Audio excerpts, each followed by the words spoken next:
John chapter 1, verses 6 through 8. And then we're going to skip ahead a little bit and go to verses 19 through 28.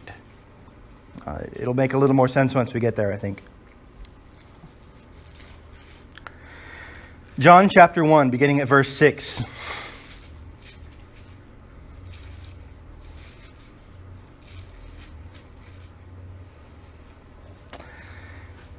There was a man sent from God whose name was John. He came as a witness, to bear witness about the light, that all might believe through him. He was not the light, but came to bear witness about the light. Jumping up to verse 19. And this is the testimony of John. When the Jews sent priests and Levites from Jerusalem to ask him, "Who are you?" He confessed and did not deny, but confessed, "I am not the Christ." And they asked him, "What then? Are you Elijah?" He said, "I am not." "Are you the prophet?" And he answered, "No." They said to him, "Who are you? We need to give an answer to those who sent us. What do you say about yourself?" He said, "I am the voice of one crying out in the wilderness, 'Make straight the way of the Lord,' as the prophet Isaiah said." Now they had been sent from the Pharisees. They asked him, "Why are you baptizing if you are neither the Christ, nor Elijah, nor the prophet?" John answered them, "I baptize with water, but among you stands one you do not know, he who comes after me, the strap of whose sandals I am not worthy to untie." These things took place in Bethany, across the Jordan, where John was baptizing. Let's bow our hearts.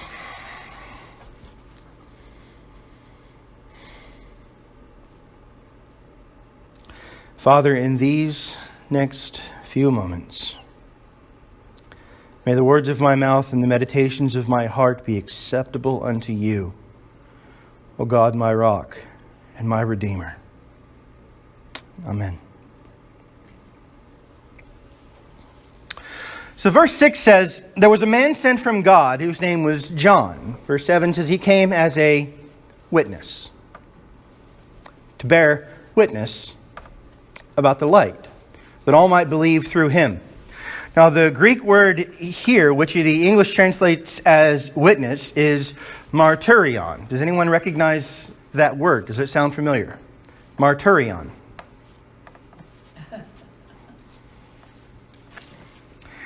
This is the root of the English word martyr. Yeah. What does the English word martyr mean? A martyr is someone who dies for their faith. Stephen was the first of the martyrs, and he is stoned to death in the book of Acts, chapter 7, verse 59, by the Jews for his testimony of Christ. Now, John, in verse 7, says that the Baptist came as a martyrion, a witness, a martyr, in the prophetic sense. The difference between John, who came as a martyrion, a witness, a martyr, and Stephen, who is numbered as the first of the martyrs, is simply this: John dies before Jesus dies and is resurrected. So John is only a prophetic witness rather than a physical one. Now, something else is striking in this passage, and that's John's use of repetition here. In verses 4, 5, 7, 8, and 9, he uses the Greek word phos, or some variation of it. This word means light.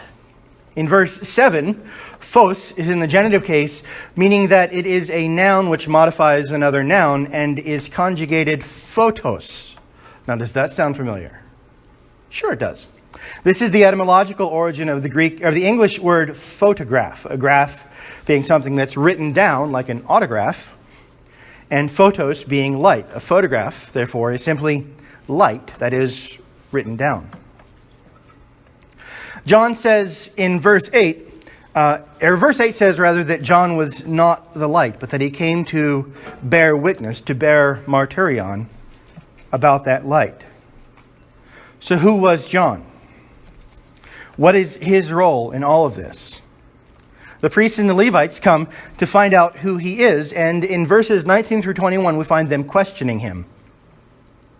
This is the testimony of John when the Jews sent priests and Levites from Jerusalem to ask him, "Who are you?" Now, I did some Google Maps search, and I found that John was baptizing in the Jericho just east of the Jordan River, or just east of the city of Jordan, right? In the Jordan River, or near the Jordan River. There are a couple of different ideas about where exactly John was baptizing, and one of them is in a puddle next to the Jordan River. So I don't know if the river changed course since then, or what happened. But nobody's really sure exactly where. So the priests and the Levites from Jerusalem asked him, "Who are you?" And he confessed and did not deny, but confessed, "I am not the Christ." Then they asked him, "What then? Are you Elijah?" He said, "I'm not." Now, of all the prophets in the Old Testament, why would they ask him if he was Elijah? What's the significance of Elijah? Well, in Malachi chapter 4, verses 4 through 6, the very end of the Old Testament, we find this. "Remember the law of my servant Moses, the statutes and rules that I commanded him at Horeb for all Israel. Behold, I will send you Elijah the prophet before the great and awesome day of the Lord comes. And he will turn the hearts of the fathers to their children, and the hearts of the children to their fathers, lest I come and strike the land with a decree of utter destruction." So Malachi, whose name means my angel, or my messenger, promises that Elijah will return before the great and awesome day of the Lord comes. Jews then and Jews today expect Elijah to return before the Messiah comes. But is that what the text really says? I don't think so, and I've argued with my Jewish friends over this. It says, "Before the great and awesome day of the Lord comes," in the ESV. The great and awesome day of the Lord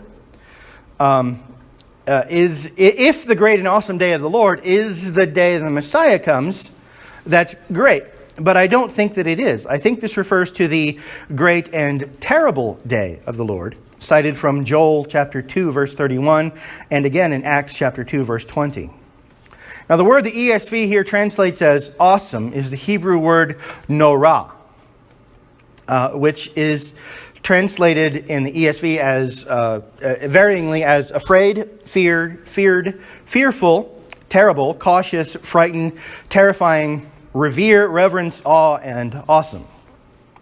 Obviously, it's a busy word, but it means something very important, something very large and very worthy of respect, and something which is to be feared. And this is why other translations, the King James, I believe, translates it as terrible, the great and terrible day of the Lord. So the Jews then and today expect Elijah to arrive before the coming of the Messiah.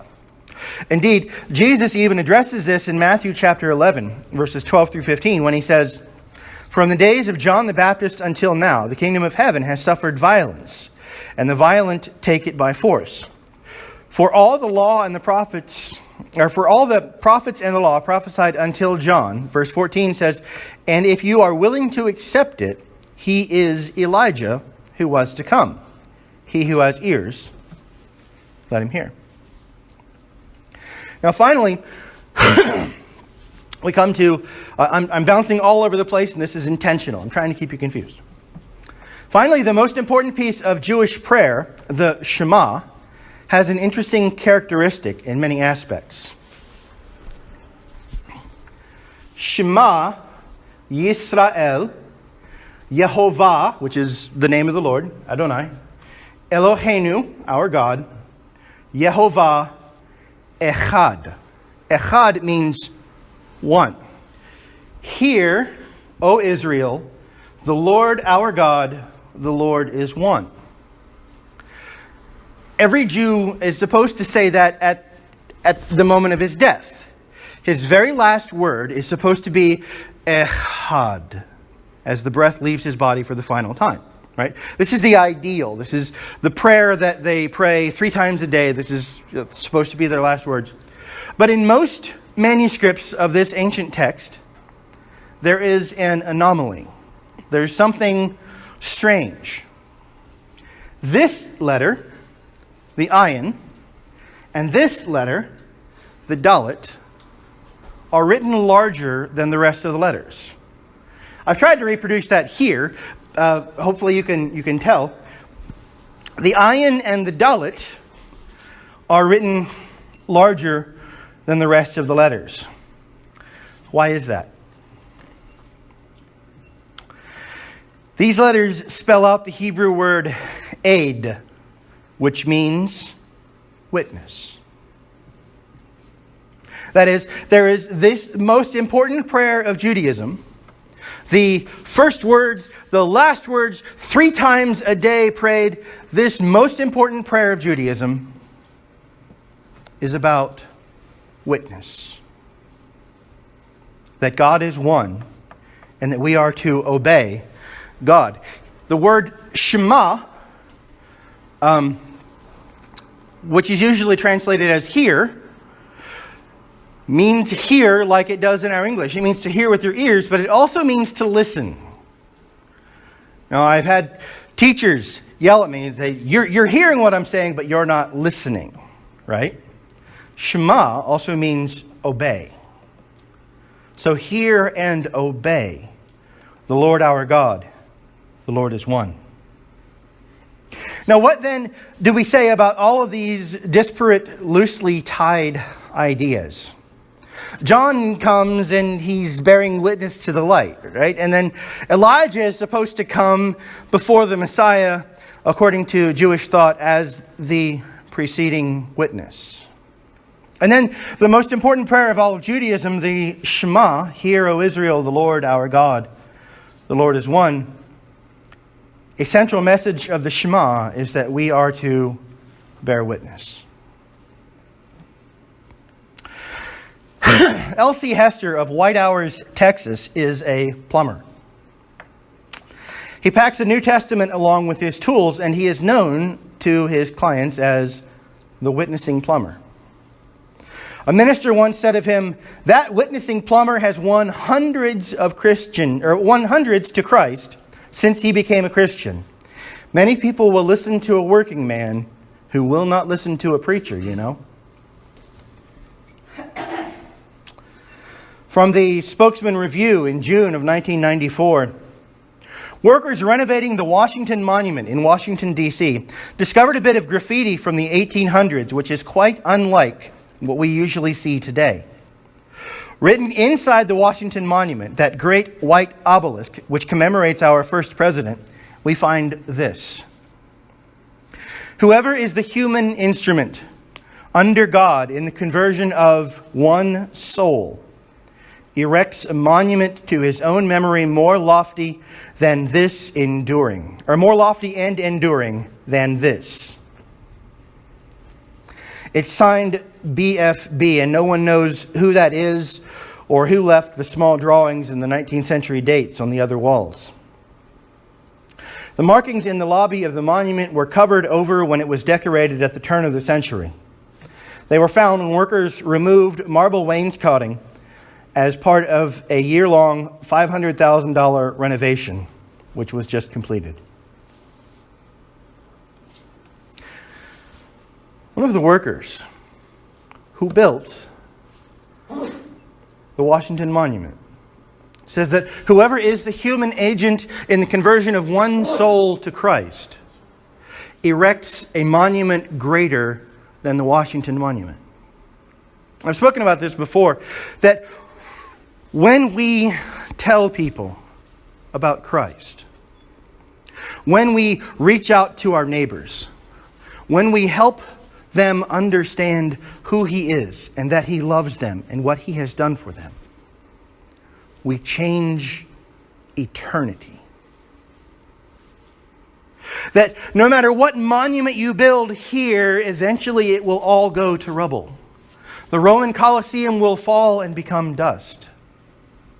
But a single soul brought to Christ through your witness, changes the landscape of heaven. Be this kind of witness. Be this kind of message. Tell the world about the light you have seen. Tell the world about the light who has come into this world.